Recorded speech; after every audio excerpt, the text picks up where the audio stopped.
बोलो कितने सेब। एक प्रेरणादायक कहानी।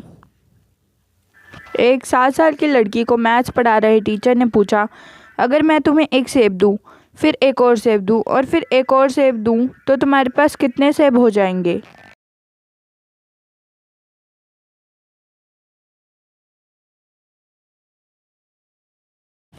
लड़की ने कुछ देर सोचा और अपनी उंगली पर जोड़ने लगी। 4। लड़की ने उत्तर दिया।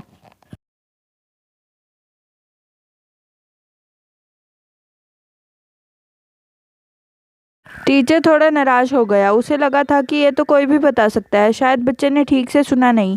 टीचर ने मन ही मन सोचा।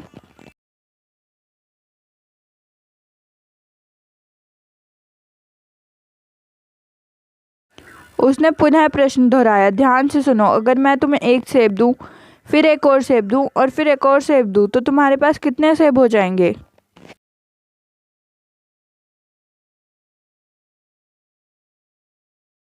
लड़की टीचर का चेहरा देखकर समझ चुकी थी कि वो खुश नहीं है। वह पुनः अपनी उंगली पर जोड़ने लगी और सोचने लगी कि ऐसा क्या उत्तर बताऊं जिससे टीचर खुश हो जाएं।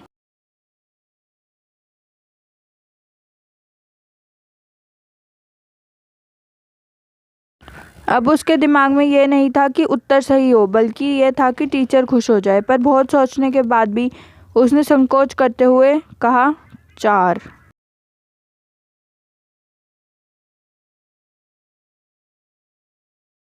टीचर फिर निराश हो गया। उसे याद आया कि लड़की को स्ट्रॉबेरी बहुत पसंद है। हो सकता है सेब मनपसंद ना होने के कारण वो अपना फोकस लूज कर रही हो। इस बार उसने बड़े प्रेम और जोश के साथ पूछा, अगर मैं तुम्हें एक स्ट्रॉबेरी दूँ, फिर एक और स्ट्रॉबेरी दूँ और फिर एक और स्ट्रॉबेरी दूँ तो तुम्हारे पास कितनी स्ट्रॉबेरी हो जाएंगी।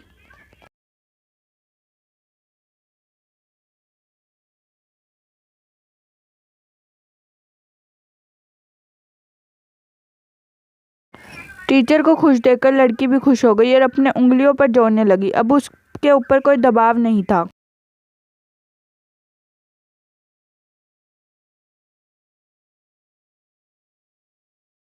बल्कि टीचर को ही चिंता थी कि उसका नया तरीका काम कर जाए। उत्तर देते समय लड़की फिर थोड़ा झिझकी और बोली, 3।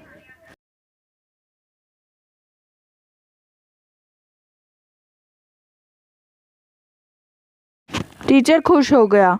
उसका तरीका काम कर गया था। उसे लगा था कि अब लड़की समझ चुकी है और अब वो इस तरह के किसी भी प्रश्न का उत्तर दे सकती है।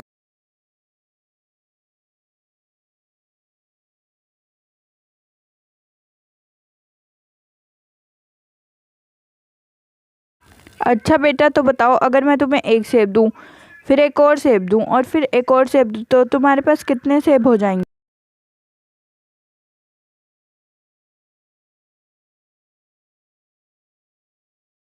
पिछला जवाब सही होने के कारण लड़की का आत्मविश्वास बढ़ चुका था। उसके बिना समय गवाए उत्तर दिया, 4। टीचर क्रोधित हो उठा, तुम्हारे पास दिमाग नहीं है क्या? जरा भी मुझे भी समझाओ कि 4 सेब कैसे हो जाएंगे।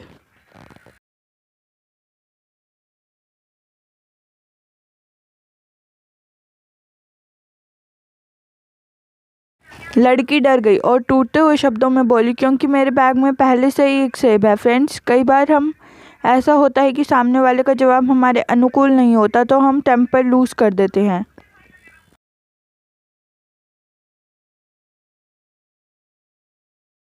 पर ज़रूरत इस बात की है कि हम उसके जवाब के पीछे का लॉजिक समझें। विभिन्न माहौल और कल्चर्स में पले बड़े होने के कारण एक ही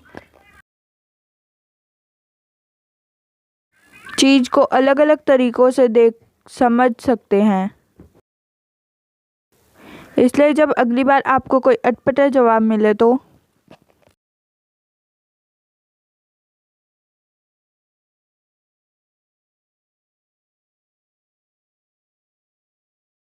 एक बार ज़रूर सोच लीजिएगा कि कहीं ऐसा तो नहीं कि आप भी छिपे हुए सेब को नहीं देख पा रहे हों।